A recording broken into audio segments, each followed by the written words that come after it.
Kita selalu dengar kisah-kisah sumpahan ataupun nasib malang yang berkaitan dengan sesuatu benda. Kali ni aku nak bercerita tentang 5 benda ataupun 5 perkara yang dikaitkan dengan sumpahan ataupun nasib malang yang berlaku.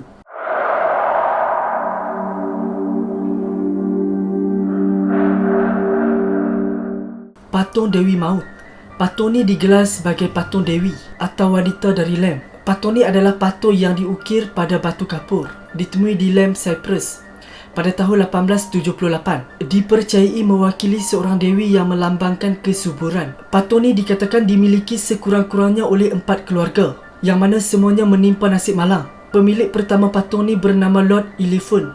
Selepas memiliki patung ni, kesemua 7 ahli keluarganya meninggal dunia secara misteri dalam masa 7 tahun. Pemilik kedua bernama Ivor Menucci juga mengalami nasib yang sama. Seluruh keluarganya meninggal dunia dalam masa 4 tahun setelah memiliki batu Dewi Maut ini. Keluarga ketiga yang membawa patung ini masuk ke dalam rumah mereka juga kesemuanya terkorban dalam masa 4 tahun. Dan dikatakan patung ini hilang seketika, sehinggalah ditemui seorang lelaki bernama Sir Alan Beaverbrook. Beaverbrook dan isteri serta 2 orang anak perempuannya juga terkorban. Tapi ada 2 orang anak lelakinya yang masih selamat. Mereka ni takut dan mereka bawalah ke sebuah muzium dan derma patung ni ke muzium berkenaan. Muzium tu dikenali sebagai muzium diraja Scotland. Anehnya kejadian tu tak berhenti di situ. Seorang lelaki yang mengendalikan muzium tu turut terbunuh dalam masa setahun. Patung misteri ni disimpan dalam kotak kaca di muzium tu sehingga sekarang masih ada di muzium berkenaan. Tapi tak ada sesiapa pun yang berani mendekati ataupun menyentuh kotak kaca berkenaan.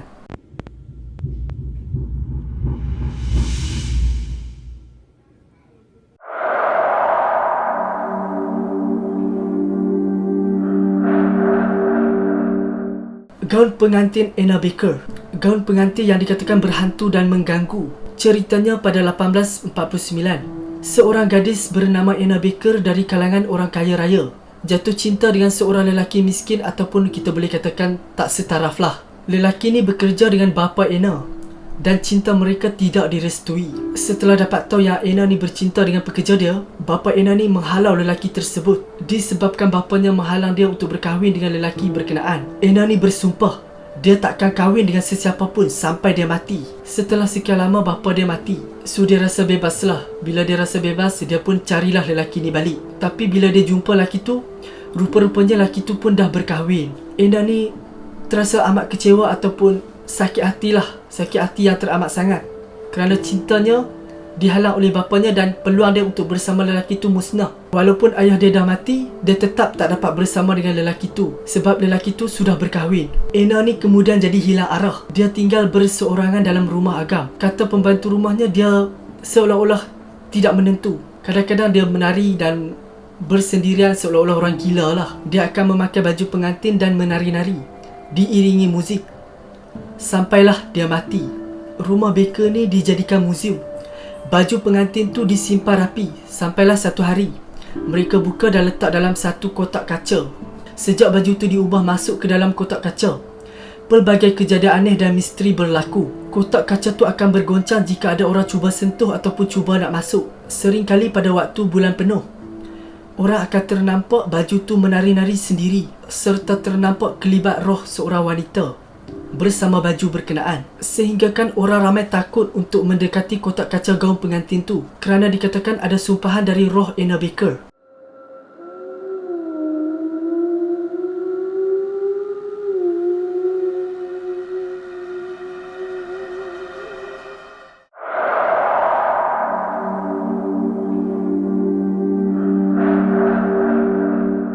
Leta Dedul ataupun dikenali sebagai Leta Me Out merupakan patung yang berhantu yang terlihat sangat menyeramkan. Patung ni berukuran tubuh kanak-kanak, diperbuat daripada kayu dan rambut manusia. Dikatakan juga patung ni sudah berumur 200 tahun. Katanya pemilik patung ni jumpa patung ni pada sebuah rumah kosong yang ditinggalkan. Sebaik saja dia bawa patung ni masuk ke rumah dia, berlakulah kejadian-kejadian aneh yang misteri, yang menyeramkan. Barang-barang dalam rumah dia berubah-ubah ataupun berubah posisi. Malah lantai rumah dia seolah-olah dicakar, ada kesan-kesan cakaran. Anak kepada pemilik patung ni selalu nampak patung ni bercakap dan juga bergerak pada waktu malam. Anjing dia juga bersikap agresif bila nampak patung ni. Sesiapa saja yang datang ke rumah pemilik patung tu akan dihantui dan juga nampak patung tu bergerak-gerak. Bergerak-gerak bukan bergerak-gerak biasa, tapi bergerak dalam keadaan menakutkan. Kerry, pemilik patung ni, kata dia sebenarnya nak buang patung tu, tapi dia rasa takut. Dia takut kalau dia buang patung tu akan berlaku sesuatu yang buruk kepada keluarga dia. Jadi dia simpanlah di dalam rumah dia, dalam satu kotak kaca yang sampai sekarang tidak ada sesiapa pun yang berani sentuh. Kerana katanya kalau ada sesiapa yang sentuh, mereka akan diganggu.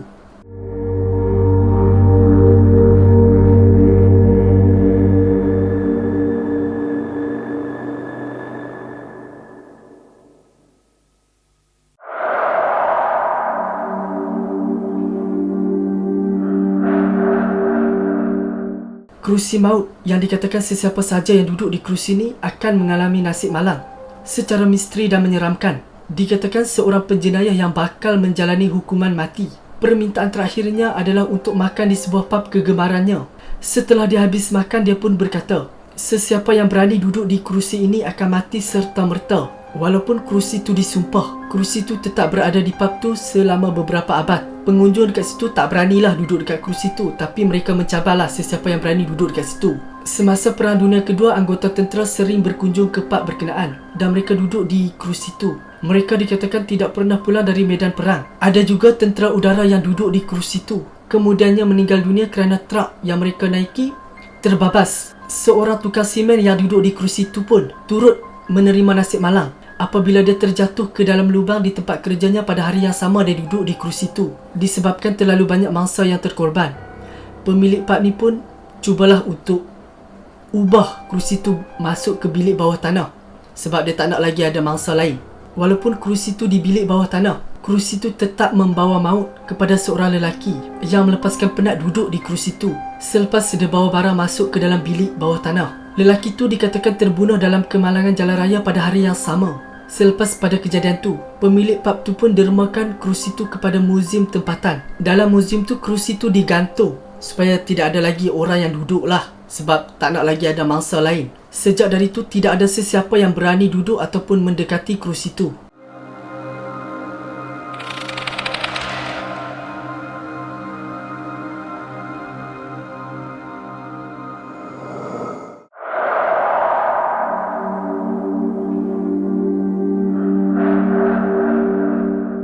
Orang Islam mesti pernah dengar tentang kisah Fir'aun.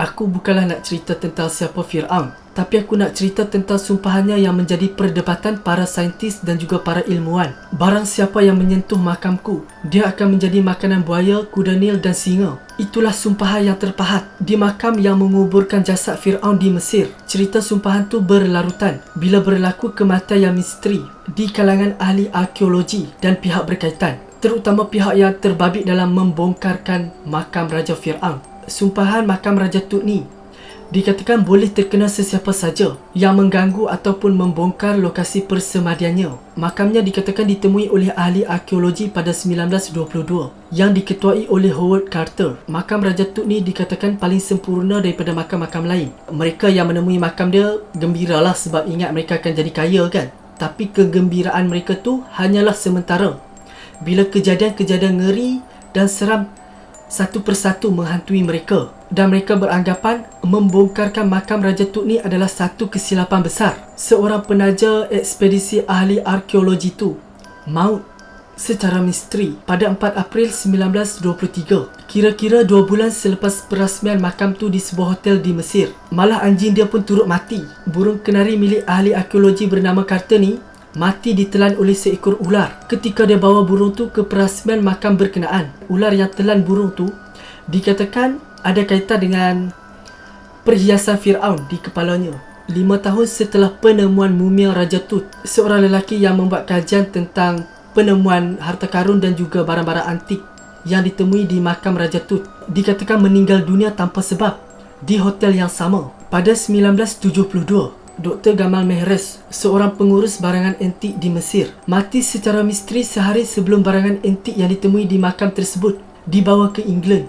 Sekretaris salah seorang ahli arkeologi tu mati dalam serangan jantung setelah 4 bulan masuk ke kawasan makam. Banyak lagi lah kejadian-kejadian pelik dan kejadian-kejadian misteri yang berlaku melibatkan sumpahan Fir'aun. Tapi ada yang percaya, ada yang tak percaya.